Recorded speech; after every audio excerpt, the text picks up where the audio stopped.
bucket of Trump. Yeah, bucket of Trump. So now that Donald Trump has made America great again, he's going to make the world a better place, too. But is the world ready for that?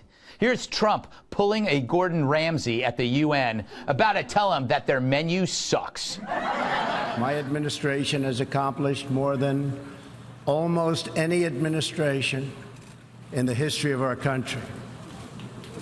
America's so true.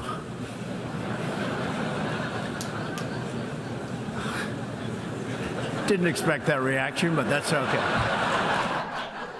Laugh if you must, you small, meaningless bureaucrats. What have you done lately besides boozing on our dime and chasing hookers? Love it or hate it, Trump's the leader of the free world, and he's ready to give the planet a little tough love. Germany will become totally dependent on Russian energy if it does not immediately change course. Moving forward, we are only going to give foreign aid to those who respect us. OPEC nations are, as usual, ripping off the rest of the world. And I don't like it.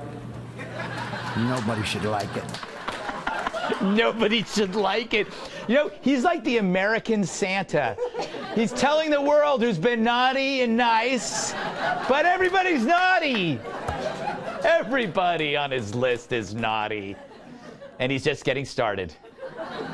I don't like what's happening in Cuba, and I certainly don't like what's happening in Venezuela. Iran's going to come back to me, and they're going to make a good deal. I think. Maybe not. Deals. You never know. Yemen's a mess. Syria's a mess. Not happy with OPEC. I like China, and I like President Xi a lot. I think he's a friend of mine. He may not be a friend of mine anymore. He's got an opinion on everyone. To him, Earth is just another location for Celebrity Apprentice. Cuba, you're fired. And of course, there's that relationship with China. They flirt. They play hard to get. It's like a geopolitical version of Ross and Rachel from Friends. He was saying that China has total respect for Donald Trump and for Donald Trump's very, very large brain. For a minute there, you thought it wasn't going to be brain. That pause he did was amazing. And who can forget the letter, the magnificent letters? He said this is actually a groundbreaking letter. This is a historic letter. He wrote me two of the most beautiful letters. I've received two letters from Chairman Kim. They're incredible letters. They're letters that are magnificent. That is some letter. I think what the letters was D and T. And boy, he gave it to the Kurds. Excuse me, you said where? From where? Rudal Media Network from Kurdistan region, north of Iraq. I'm a Kurd. Good. Good. Sir, great people. Thank you, sir. Great Mr. people. Mr. President, thank you. Are you a Kurd? Mr. President. Good. You a Kurd? I'm just going to ask that to everybody. And even Canada didn't get out without a kick in the cranberries. Did you reject a one-on-one meeting with the Canadian Prime Minister, Justin Trudeau? Yeah, I did. Why? Because his tariffs are too high and he doesn't seem to want to move, and I've told him, forget about it. Forget about it. It's like he's talking to his plumber. And not an actual world leader. Well, Canada. Anyway, so who's great now? You know who's great now? We're great now. That's right. Which is why he's now into changing the world. Like a real estate developer from Queens, he's done with one project, United States, and he's moving on to another. And get this, and this is really, really important. None of the stuff he's talking about involves military force. And shouldn't that be something that lefties embrace and love about this guy? Instead of flexing military muscle, he toys with the failing New York Times. Stand up, go ahead. The failing New York Times, stand up, go ahead. I think ABC, CBS, NBC, the Times, they're all going to endorse me, because if they don't, they're going out of business. Can you imagine if they didn't have me? No, we can't imagine that at all. So all in all, he realizes for America to be greater, Earth needs a little work too. And he's willing to lead the enterprise peacefully. What could be the possibilities? Sunday, Sunday, Sunday, get ready for the most globally electrifying event ever. It's the Trump versus the UN World Reboot Awesomization Extravaganza. He's made America great, and now Donald, the diplomatic mastermind Trump, is taking the battle international by improving those stupid rocks on Easter Island, turning Siberia into a meat locker for Trump steaks, adding pants to Michelangelo's David, mopping up Venice, replacing windmills in Holland with coal mines, making Big Ben a digital clock, fitting Mount Everest with an escalator, decorating the Great Wall of China with Bob Ross paintings. Plus, he's fixing the Leaning Tower of Pisa with a team of non-union construction workers. And don't miss the all-American finale. Will Trump finally fix the broken Liberty Bell or put a more awesome face on Mount Rushmore? Get your tickets now to find out. The first 100 guests get The authentic column from the Parthenon, signed by Donald Trump. It's the Trump versus the UN World Reboot Awesomization Extravaganza.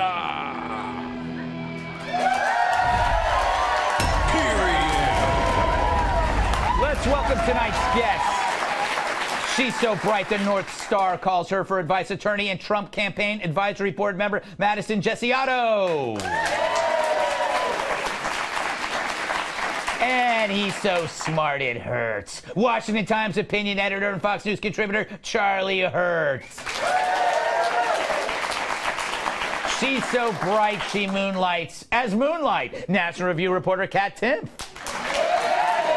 And his neighbors all have earthquake insurance. Former WWE superstar, my massive sidekick, Tyrus.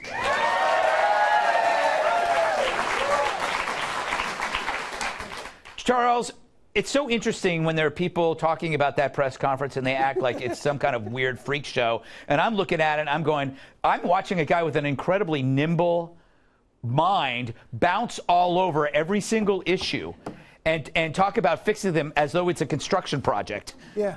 And it's not only that, but also, I mean, the guy's comedic timing is just, it's killer. Yeah. And when he did the thing about talking about how great the administration is and everybody laughed, and in this room everybody laughed. Yeah. They laughed at the exact right times. The guy totally gets it. It's that humor and of course all these despots in the world and in the room who got it, just proving that of course the press has less of a sense of humor than despots around the world. But the other thing is that basically the attack on Donald Trump right now is that he's not perfect. That's what upsets them. So when he goes and he talks and he meets with Kim Jong-un, Kim Jong-il, the complaint is, oh, well, you haven't gotten peace fast enough. It's not, absolutely the guy can't win. Yeah. And they constantly, and they did this throughout the campaign, and they're continuing to do it. They constantly move the goalposts with it. You know what, Charlie brings up a good point, which is rare, Madison. The media is wrong about Trump in the fact, but because they think that the world finds him comical or weird. But I have a theory that a lot of the world isn't like Manhattan. The world is pretty old school alpha. They're like 30 years, 40 years back when the world leaders were like Trump. So he's kind of entertaining and refreshing or something. That's my theory. Feel free to ignore it and answer the own question that might be in your mind. I mean, I think he was very funny at his press conference. I think he's hilarious a lot of the times, but I think he's very successful, and that's the thing that the media fails to report on. Yeah. You know, look at everything that he did throughout the UN this week. It was an extremely successful week. They signed a revised trade agreement with South Korea, open trade talks with Japan, of course going after China, who no president before in 25 years has really gone after for their unfair trade practices. They said, you know, he could never have peace in certain areas. Guess what? Look what he's doing with North Korea. It's only the beginning there. And so I think people are just ignoring the fact that he's been extremely successful. They're judging him on words instead of actions and results. Okay, Kat, he's not a neocon. This has got, I mean, like, let's face it, he's changing the world without bombs. And that, I mean, that's kind of what I would call progress, maybe? That's one of the things that I do like about him is that he tends to want to use diplomacy and talking and making deals rather than just going to war with everyone. Yeah. And I thought that that was something that was very interesting in the general election when he was running against Hillary Clinton. Even though she was a Democrat, she was a neo-Democrat. Yes. So she certainly would have gone I think we would be at war right now in places that we're not at war if we had had Hillary Clinton as president instead of Donald Probably with Trump. Canada. We might be at war with Canada. Yeah. Australia? And think about what is the one time the establishment applauded Donald Trump? It's when he bombed Syria. It's the only time. Yeah, exactly. They love a good bomb. I did not care for that. You did not care for that? I did not care for that. Kat, anything else? Any thoughts? I mean, I want to talk about Ross and Rachel again. Okay, go ahead.